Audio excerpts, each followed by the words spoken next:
we're not out for perfection here, okay? We're not out to cure anybody, right? What we're looking for is an improvement in quality of life, both of the resident and of the people who take care of that resident, right? So you have to look at success through a different set of lenses. Success is not, hey, they don't have any outbursts.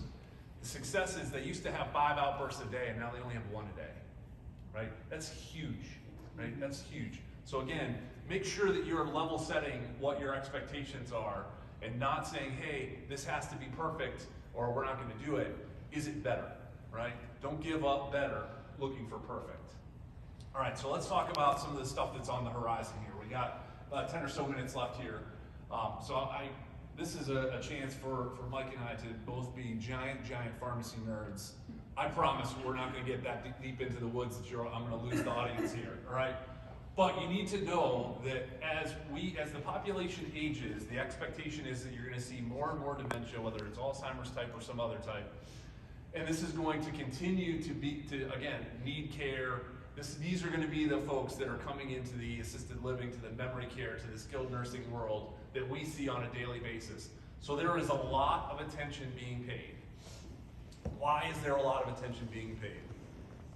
Because there's a lot of money in this, right? These medications are expensive. If they find one that works really well, the sky's the limit for how much these drug companies can potentially make from it. So you have to understand that this, at the end of the day, a lot of this stuff is business related. Our hope is that business and clinical come together and we find some good solutions that are out there. So the first thing is serotonin pathways, alpha-1 pathways, things like that, dopamine. It really corresponds with how dementia works, and again, looking at some of those causes, and again, the progression to agitation, to aggression, to combative behaviors. So there's a lot of future targets that are looking at the serotonin pathways, looking at dopamine, and even looking at some of the alpha-1 blockade. Brexpiprazole is one that you probably see on TV all the time. That's Rexulti. Used both as adjunctive therapy to folks who have major depressive disorder where an antidepressant's not enough.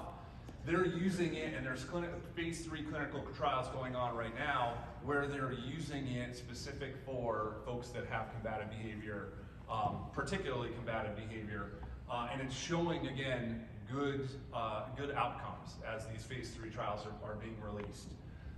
The other thing that's out there, I'm sure that you see this at least a little bit, is cannabinoid therapy, all right? It is wildly thought that the cannabinoid receptors are everywhere in your body, and if you take marijuana type therapy, that no matter what is wrong with you, it will be better. I'll let you decide for yourself, but there are a lot of preclinical and clinical trials looking at how that really works. For a lot of the population that have some neuropsychiatric symptoms, anything that's marijuana related is a very bad idea. But if they can, again, look at the cannabinoid receptors, find drugs that can attack those specifically, it may become a good idea. It is not a great idea at this point, but again, that's something that's a future target. One of the things that is necessary for us to talk about is when you, and I'm going to go talk about it on the next slide, the alpha-2 adrenergic, you want to try to avoid those. The histamine receptors, there are a lot of things, and again, a lot of it's because as you get older, you become very susceptible and very sensitive to those types of agents. So what may seem in theory like a really good idea is going to just hit the gas pedal and you're going to crash, right? So again, there are things out there that they're trying to make sure that they avoid. And that's really the specificity of the drugs, right? So making sure we find the right drug that's targeting the right area and then seeing if it works. So what's out there? What are the things that are being tested currently so a couple of drugs that have been out on the market for various other things are being tested. Pimavanserin, actually Mike and I have had the opportunity to talk to the company that makes pimavanserin.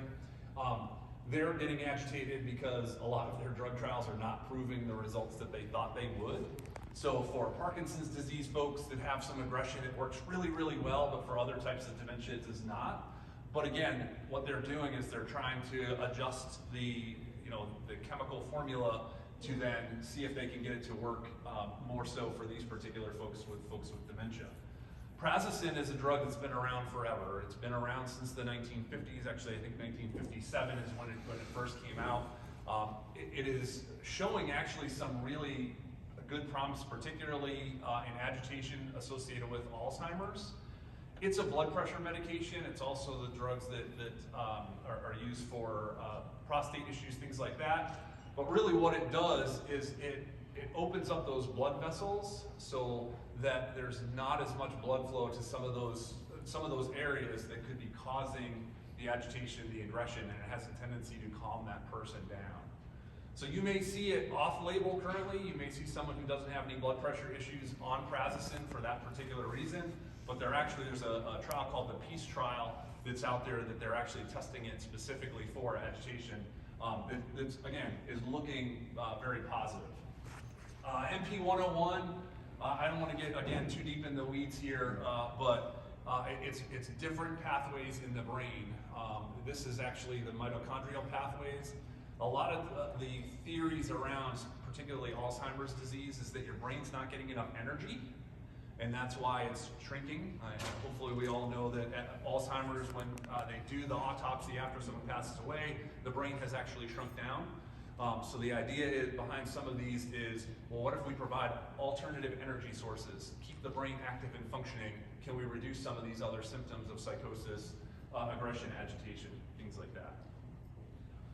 So Mike, I'll let you give them their clinical pearls for today, and then we'll give them a couple minutes of their life back. All right, excellent. So